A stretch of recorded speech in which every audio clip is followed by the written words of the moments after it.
ಆತ್ಮೀಯ ಬಂಧುಗಳೇ, ಮಹಾಭಾರತ ಉದ್ಯೋಗ ಪರ್ವ. ಇದರಿಂದ ವಿದುರ ನೀತಿ ಮೊದಲನೇ ಅಧ್ಯಾಯ ತಿಳ್ಕೊಳ್ತಾ ಇದ್ವಿ. ಹೋದ ಭಾಗದಲ್ಲಿ ಕೆಲವೊಂದು ವಿಷಯಗಳನ್ನು ಹೇಳ್ತಾರೆ. ಅಂದರೆ ನಮ್ಮ ಒಳಗಡೆ ಇರುವಂಥ 6 ಶತ್ರುಗಳು ಯಾವುದು, ಅದು ನಮ್ಮನ್ನು ಸರ್ವನಾಶ ಮಾಡಿಬಿಡುತ್ತೆ. ಮತ್ತು ಯಾವ 6 ಜನ ತಮ್ಮ ಜೀವನವನ್ನು ನಡೆಸ್ತಾರೆ, 6 ಪ್ರಕಾರದ ಮನುಷ್ಯರು ಯಾವ ರೀತಿ ತಮ್ಮ ಜೀವನವನ್ನು ನಡೆಸ್ತಾರೆ ಅನ್ನೋದ್ರ ಬಗ್ಗೆ ಕೂಡ ನಾವು ತಿಳ್ಕೊಂಡ್ವಿ. ಈಗ ಮುಂದುವರೆದು ಇಲ್ಲೇನು ಹೇಳ್ತಾ ಇದ್ದಾರೆ ಅಂತಂದರೆ, ಒಂದು ಕ್ಷಣ ಕೂಡ ಸರಿಯಾಗಿ ನೋಡ್ಕೊಳ್ಳದೆ ಇದ್ದರೆ ಗೋವು, ಸೇವೆ, ಹೊಲ, ಸ್ತ್ರೀ, ವಿದ್ಯೆ ಮತ್ತು ಶೂದ್ರರ ಜೊತೆ ಸೇರೋದು, ಈ 6 ವಸ್ತುಗಳು ಕೂಡ ನಷ್ಟವಾಗಿಬಿಡುತ್ತೆ. ಈಗ ಗೋವನ್ನು ಪ್ರತಿ ದಿವಸ ಪ್ರತಿ ಒಂದು ಟೈಮಲ್ಲೂ ಅದಕ್ಕೆ ಏನೇನು ಬೇಕೋ ಎಲ್ಲ ಚೆನ್ನಾಗಿ ನೋಡ್ಕೋಬೇಕು. ಮತ್ತು ಸೇವೆ ಮಾಡುವಂಥದ್ದು ಅಷ್ಟೇ, ಹೊಲನೂ ಅಷ್ಟೇ ಸರಿಯಾದ ಸಮಯಕ್ಕೆ ನೀರು ಎಲ್ಲ ಬಿಡ್ತಾ ನೋಡ್ಕೋಬೇಕು. ಈ ರೀತಿ ಸ್ತ್ರೀ, ವಿದ್ಯೆ ಮತ್ತು ಶೂದ್ರರ ಜೊತೆ ಸೇರೋದು, ಈ 6 ವಸ್ತುಗಳು ಕೂಡ ನಷ್ಟವಾಗಿಬಿಡುತ್ತೆ. ಅವರನ್ನೆಲ್ಲ ಸರಿಯಾಗಿ ನೋಡ್ಕೋಬೇಕಾಗುತ್ತೆ. ಈ 6 ಸದಾ ತಮ್ಮ ಹಿಂದಿನ ಉಪಕಾರವನ್ನು ಅನಾದರಿಸುತ್ತಾರೆ. ಅಂದರೆ ಈ 6 ಜನ, ಮುಂದೆ ಹೇಳುವಂಥ 6 ಜನ ತಮ್ಮ ಹಿಂದಿನ ಉಪಕಾರವನ್ನು ಗೌರವಿಸೋದಿಲ್ಲ ಅಂತ ಹೇಳಿದ್ದಾರೆ. ಯಾರು ಅಂತಂದರೆ, ಶಿಕ್ಷೆ ಸಮಾಪ್ತಿ ಆದಮೇಲೆ, ಅಂದರೆ ತನ್ನ ವಿದ್ಯೆ ಏನಿದೆಯೋ ಅದನ್ನು ಹೇಳಿಕೊಟ್ಟ ಮೇಲೆ ಶಿಷ್ಯ ಆಚಾರ್ಯರನ್ನು ಅವನು ಅನಾಧಾರ ಮಾಡ್ತಾನೆ. ಅಂದರೆ ಅವರನ್ನು ಬಿಟ್ಟೇ ಬಿಡ್ತಾನೆ, ಗೌರವ ಕೊಡೋದಿಲ್ಲ ಅಂತ ಅಂದ್ಬಿಟ್ಟು. ಎಲ್ಲಿವರೆಗೂ ಅವನು ಹೇಳಿಸ್ಕೊಳ್ತಾನೋ ಅಲ್ಲಿವರೆಗೂ ಗೌರವ ಕೊಡ್ತಾನೆ, ಆಮೇಲೆ ಬಿಟ್ಟೇ ಬಿಡ್ತಾನೆ. ಈಗಂತೂ ಹೇಳ್ಕೊಡ್ಬೇಕಾದ್ರೂ ಗೌರವ ಇಲ್ಲ ಅಲ್ವಾ. ಇನ್ನು ವಿವಾಹಿತ ಮಗ, ಅಂದರೆ ಯಾರು ಮದುವೆ ಆಗಿರ್ತಾನೋ ಅಂಥ ಮಗ ತಾಯಿಯನ್ನು ಅನಾದರಿಸ್ತಾನೆ. ಆಮೇಲೆ ಕಾಮವಾಸನೆ ಶಾಂತವಾದ ಮೇಲೆ ಮನುಷ್ಯ, ಅಂದರೆ ಒಬ್ಬ ಪುರುಷ ಸ್ತ್ರೀಯನ್ನು ಅನಾದರಿಸ್ತಾನೆ. ಆಮೇಲೆ ಕೃತಕಾರ್ಯ ಪುರುಷ ಸಹಾಯಕನ, ಅಂದರೆ ಯಾರು ಕೆಲಸ ಮಾಡಿಕೊಂಡಿರ್ತಾನೋ ಅವನು ತನಗೆ ಸಹಾಯ ಮಾಡಿದವನನ್ನು ಮರ್ತು ಹೋಗ್ತಾನೆ.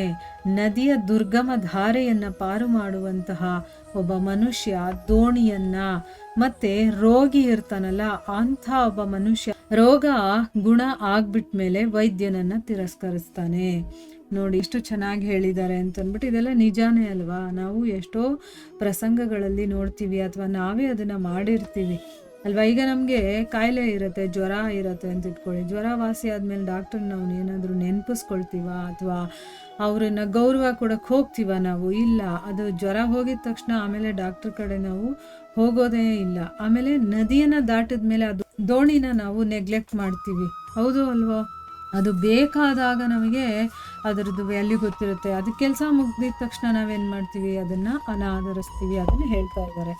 ಆಮೇಲೆ ನಿರೋಗಿ ಆಗಿರೋದು, ಅಂದರೆ ರೋಗನೇ ಇಲ್ಲದೆ ಇರೋದು, ಮತ್ತು ಋಣಿ ಆಗದೆ ಇರೋದು, ಋಣನೇ ಇಟ್ಕೊಳ್ದೆ ಇರೋದು.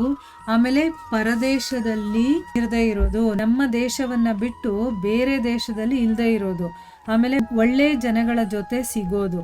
ಆಮೇಲೆ ತನ್ನ ಒಂದು ವೃತ್ತಿಯಿಂದ ಜೀವನವನ್ನು ನಡೆಸೋದು, ಅಂದರೆ ಬೇರೆಯವ್ರ ಮೇಲೆ ಡಿಪೆಂಡ್ ಆಗದೆ ನನ್ನ ಕೆಲಸವನ್ನು ನಾನು ಮಾಡಿ, ನಾನು ಸಂಪಾದನೆ ಮಾಡಿ ನನ್ನ ಜೀವನವನ್ನು ನಡೆಸೋದು. ಮತ್ತು ನಿರ್ಭಯನಾಗಿರೋದು. ರಾಜನೇ, ಈ 6 ಮನುಷ್ಯ ಲೋಕದ ಸುಖಗಳು ಇಲ್ಲಿ ವಿದುರ ಹೇಳ್ತಾ ಇದ್ದಾನೆ ಧೃತರಾಷ್ಟ್ರನಿಗೆ.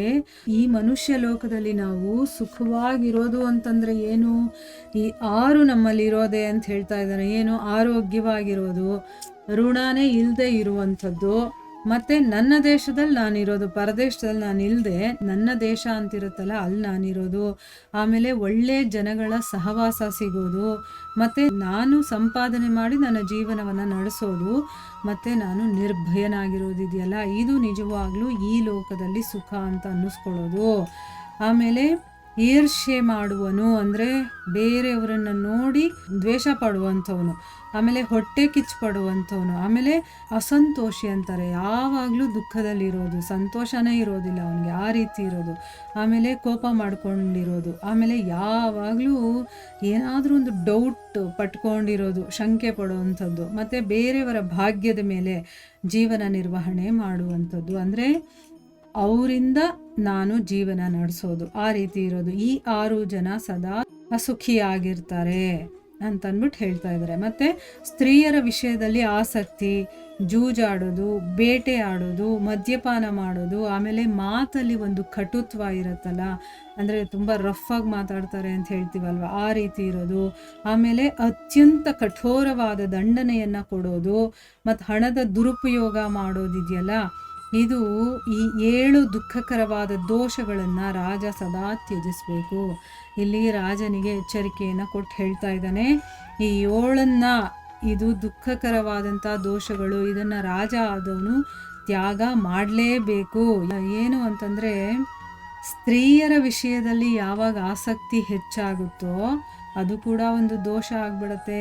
ಆಮೇಲೆ ಜೂಜಾಡೋದು, ಬೇಟೆ ಆಡೋದು, ಮದ್ಯಪಾನ ಮಾಡೋದು, ಆಮೇಲೆ ಮಾತಲ್ಲಿ ಕಠೋರತೆ. ರಾಜ ಯಾವಾಗಲೂ ಸೌಮ್ಯವಾಗಿರಬೇಕು. ಅಂದರೆ ತನ್ನ ಪ್ರಜೆಗಳ ಹತ್ರ ಆಗಿರ್ಬೋದು, ಬೇರೆ ರಾಜರ ಹತ್ರ ಮಾತಾಡೋದು ಹೇಗೆ ಏನು ಅನ್ನೋದು ಅವನು ಗೊತ್ತಿರಬೇಕು. ಬರೀ ಅವನು ಕಠೋರತೆಯಿಂದ ಮಾತಾಡಿದ್ರೆ ಅದಾಗೋದಿಲ್ಲ.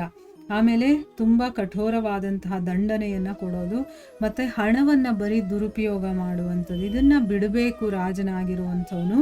ಇದರಿಂದ ಏನಾಗುತ್ತೆ, ದೃಢಮೂಲನಾದ ರಾಜರು ಕೂಡ ಪ್ರಾಯಶಃ ನಷ್ಟವಾಗಿಬಿಡ್ತಾರೆ. ಅಂದರೆ ಇದರಿಂದ ತುಂಬ ಸ್ಟ್ರಾಂಗ್ ಆಗಿರ್ತಾರಲ್ಲ ಅಂಥ ರಾಜರು ಕೂಡ ಹಾಳಾಗ್ಬಿಡ್ತಾರೆ. ಇದಕ್ಕೆ ಬೆಸ್ಟ್ ಎಕ್ಸಾಂಪಲ್ ಅಂತಂದರೆ ಧೃತರಾಷ್ಟ್ರ ಮತ್ತು ಅವನ ಮಗ ದುರ್ಯೋಧನನೇ ಇದಕ್ಕೆ ಬೆಸ್ಟ್ ಎಕ್ಸಾಂಪಲ್. ಅವರಲ್ಲಿ ತುಂಬ ಆಸೆ ಇದೆ, ಕಠೋರತೆ ಇದೆ, ಆಮೇಲೆ ಬೇರೆಯವರನ್ನು ಕಠೋರವಾಗಿ ದಂಡನೆ ಮಾಡೋದು, ಇದೆಲ್ಲನೂ ಇದೆ.